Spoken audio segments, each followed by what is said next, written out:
Encore une fois, bonsoir à Kindia. Les membres du CNT ont entamé ce lundi les activités d'échange et d'information sur l'avant-projet de la nouvelle constitution.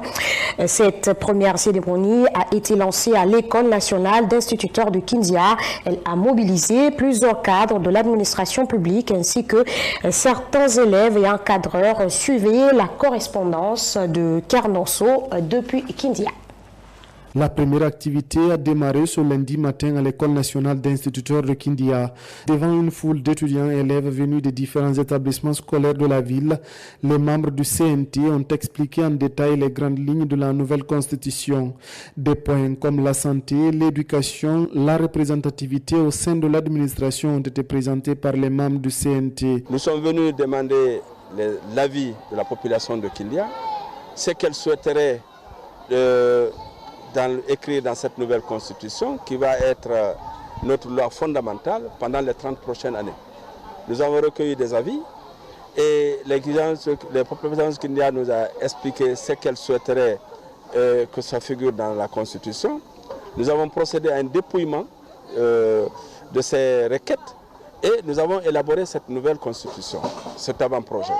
Donc pour un problème de redevabilité, nous sommes venus maintenant rendre compte aux citoyens de Kindia, leur présenter la nouvelle constitution et écouter également leur avis. S'il y a d'autres propositions, d'autres suggestions qui n'ont pas été prises en compte, nous allons les écouter et les intégrer avant la sortie du projet définitif de la nouvelle constitution. Avoir des connaissances sur l'avant-projet de la Constitution est une volonté pour les élèves et étudiants mobilisés à l'École nationale d'instituteurs de Kindia. C'est dans ce cadre que des préoccupations ont été soulevées par les jeunes. Ma préoccupation, c'est au niveau, quand ils ont parlé des études gratuites après l'université, quand ils ont dit pour les meilleurs. Les meilleurs, là, j'aimerais savoir que ce soit plus approfondi, quoi. Et quand ils ont dit que quand on part pour se faire soigner, que c'est gratuitement. Mais gratuitement là, est-ce que les dépenses qui sont là-bas, est-ce que c'est les personnes eux-mêmes qui doivent les fournir ou c'est les gens de l'hôpital eux-mêmes qui vont fournir sur les budgets pour ça? Est-ce que ça sera respecté en un mot? Vraiment, moi, en tant que jeune, en tant que nos jeunes, nous souhaitons que vraiment les autorités puissent élaborer un programme, un plan, que tous les Guinéens puissent profiter, que ce soit jeunes, que ce soit pauvres ou riches.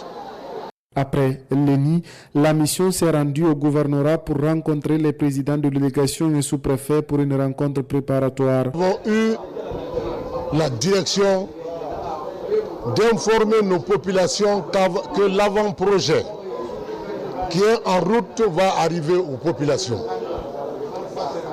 Et ceci en passant par un chronogramme qui nous a été livré et qui commence aujourd'hui, sinon demain, pour la ville de Kindia et qui va se tenir en 2 temps. Premier temps à la préfecture, deuxième temps dans la maison des jeunes de la ville de Kindia.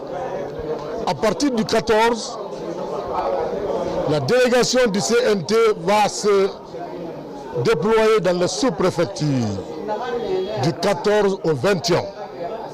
Pour le moment, ce qui nous réunit aujourd'hui, c'est de nous informer qu'à partir du 14, les sous-préfectures vont avoir cette délégation du CNT pour recueillir l'assentiment des populations en ce qui concerne les 250 articles qui sont dans le projet de la nouvelle constitution 2024.